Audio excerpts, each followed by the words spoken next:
welcome back to my channel. I am Katherine. This is Just Being Katherine, and on this channel I share easy DIYs, home decor projects, and encouraging messages through a creative form. And I am so grateful that you're here. I am bringing you guys another small makeover in our apartment.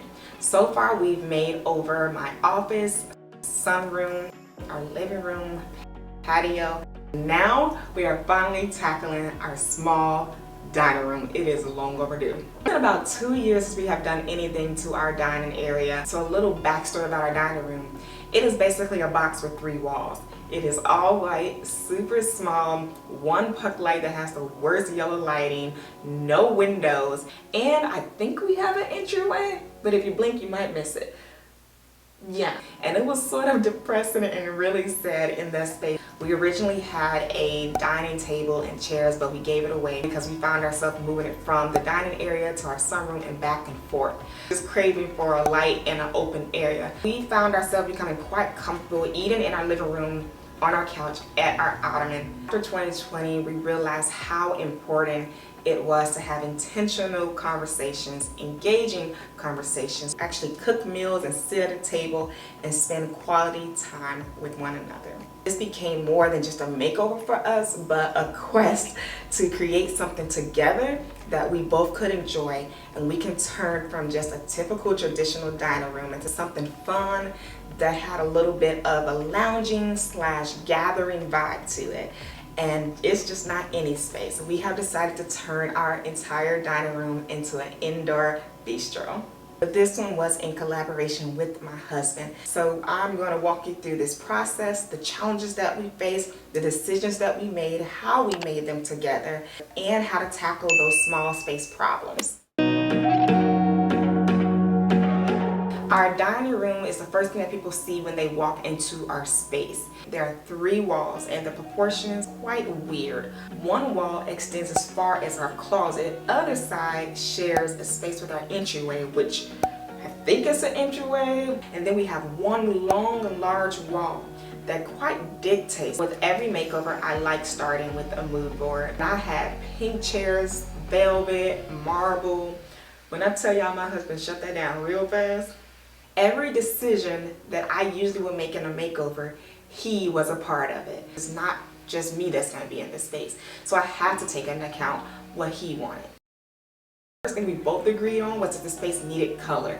And so we both brainstormed wallpaper, color, what do we want to feel like when we're in this space. So after deliberating and weighing all of our options and pricing, we decided to do a faux greenery accent wall. Actually wasn't expecting this. I thought it was gonna look very artificial.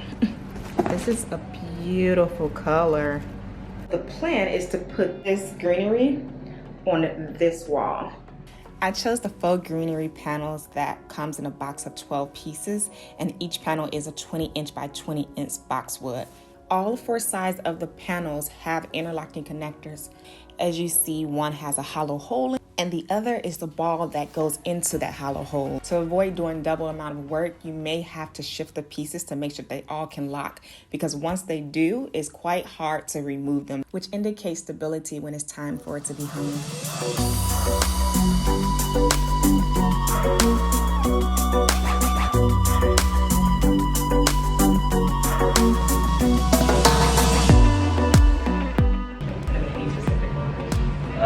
I try and match them up pretty close, or one off. There are instructions that informs you how you can go about hanging your boxwood panels, but we decided to go with anchors and nails to hang it up.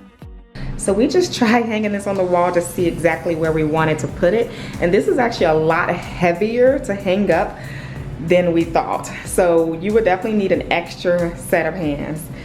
We did it! Now we need to furnish this space. We are starting completely from scratch. So keeping in mind that over the past 2 years we haven't had a dining table or chairs in here, we were skeptical about everything that we brought into this space. So when we were looking for the height for table and chairs, it was just blasphemy to us that everything was so short. I'm actually going to put up a chart right here that show you the different type of table sizes and the chairs that are appropriate for them. If we didn't have this, we would have probably ended up with another bar stool table and chairs. We chose a white dining table with a gold base. We already had too much white in this space and we needed to make it pop. And I was trying to avoid this space looking like a cafeteria. Because the dining space is a square, we figured that it was wise to go with a round shaped table. Something that would give us more space to maneuver our chairs and move around if needed. Wow, we have a bistro dining table. Pull up the chairs. When it came to chairs, probably one of the longest back and forth conversations that we had. And if I can be honest with y'all, we kept like butting heads on this. Because I wanted pink seashell velvet chairs. And he was like, if it ain't comfortable, I don't want it. And he was like, you have pink all throughout the house. And I was like, you know what? I do. We went to every store, we researched. We began to get discouraged. Although we were finding chairs that we both agreed on, either out of stock or just for one chair, it was like $200-300. We needed more than one chair. That's when a bulb went off in my head and I was like, why not create a bench? I created a bohemian macrame bench and I did a whole video on it and I'm gonna link it right down below in the description box for you guys to check out. So once we made this bench, we still needed to find 2 chairs. And honestly, it came down to comfort and price. Wow, y'all. The chairs that we chose next would just look great for this space. And they were comfortable, they had really good reviews, and they were affordable. Looks pretty fancy. Squeeze it. Oh yeah. And they came in a pack of 2 for the price of 1. It's pretty good quality. Feels like. To avoid feeling like we're confined to 3 walls, obviously we can't knock out our wall and put a window because I would have been done that. I thought to make the area look and feel bigger, how about adding a mirror? I'm in Hobby Lobby and my goal for today is to find a large mirror, hopefully on sale. I came to Hobby Lobby first because they often have very unique mirrors that are affordable. If they do not have it here, then I'm going to try a different place, but I'm feeling really good about this. It looks very anthro, but it's like a fraction of the price. $249, but you get 50% off. We like this one, the all black one. I think we have a winner. Y'all, I am so happy we went with this mirror. As soon as I put it up on the wall to get a visual of how it would look, immediately the light, the only light that we have in our living room, bounced off the mirror into this space, making it feel bigger, brighter, and expanding and giving the illusion that it's much bigger of a space than what it really is. So we don't necessarily feel like we're in a box.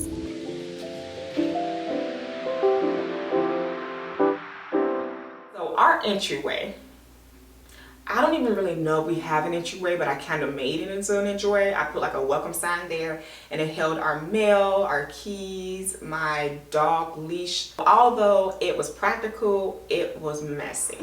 We've had these up here for about 2 years, so let's see if they can come out without any damage.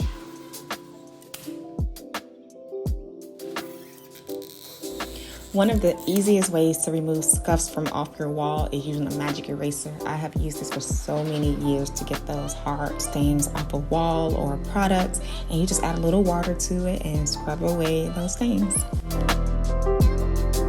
And I thought about adding the welcome sign back into the space, but proportionally it would have looked off.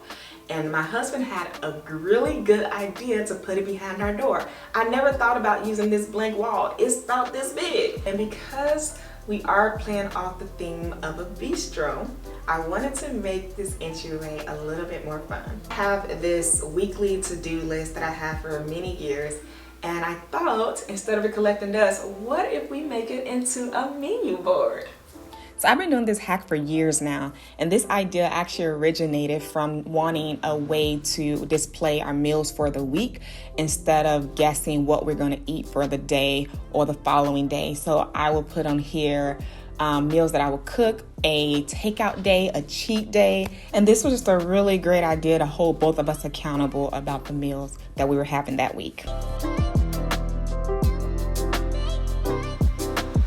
I found this print online. I just thought it was the perfect print to go with our little bistro. And to hang it up, I am just going to be using a paper clip. These are some hooks that I have had for quite a while, and I use them in my husband's office makeover. And I thought it would be a good idea to use this in our entryway to be a little bit more organized so that we can hang our keys, masks, purses.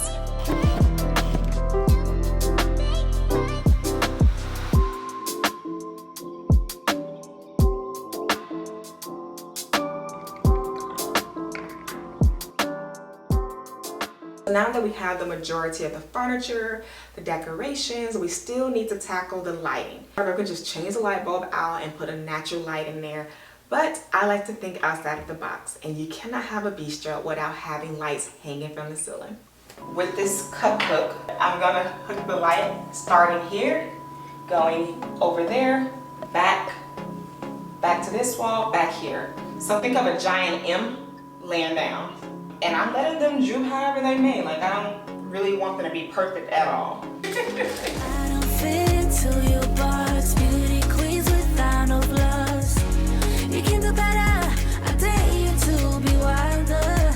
I don't fit into your box, beauty queens without. We have this long white cord that's connecting to the lights up there, and I wanted it to look seamless. Just picked up a box of clear command hooks, and I'm just gonna hook the cord inside of here, string this white cord all the way through so it can look seamless. And the bench is gonna go right here, so you won't be able to see any of this. Another great thing about these hooks is that you're able to adjust them 3 times up to 20 minutes. So it gave me the opportunity to shift these a little bit behind the faux greenery so that I can hide the cord more, which I absolutely love that. Because I hate when when you place something down, you're like, oh my gosh, I need to move it. And that was just really easy for me to just peel it off and move it.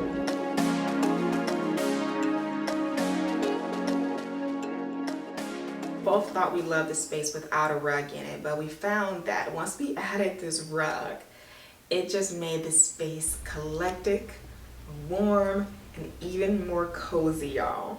This rug is from Ruggable, and I worked with them before in my living room makeover. A bold statement piece, very comfortable, and my dog seems to love it as well.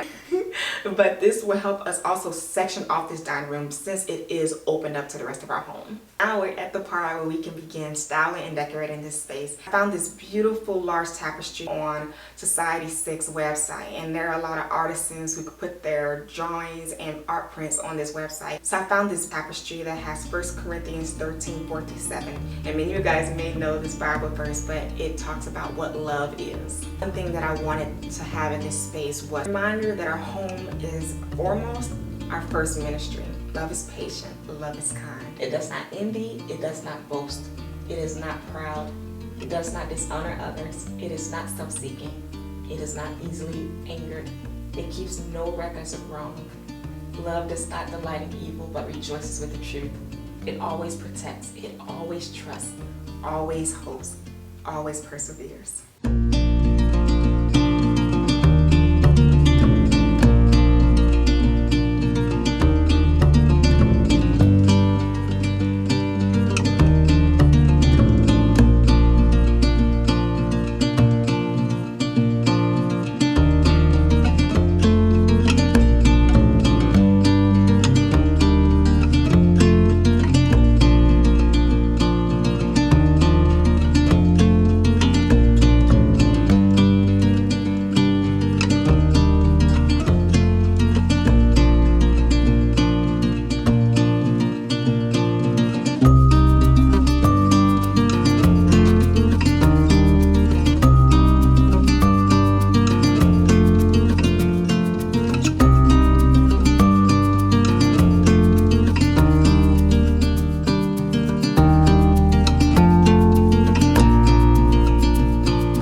What do you guys think of our bistro dining room? I am so excited how this turned out. We absolutely love this space, especially at night. It is just so warm, romantic, and cozy. It's a vibe. And you know, nothing in here is permanent. So if you live in a rental, think outside of the box and create things that make you happy. Really hope my videos, specifically my makeover videos, sparks creativity in your own home, gives you hope, and show you that you can tackle a small, dull space. And as always, I will talk to you guys later.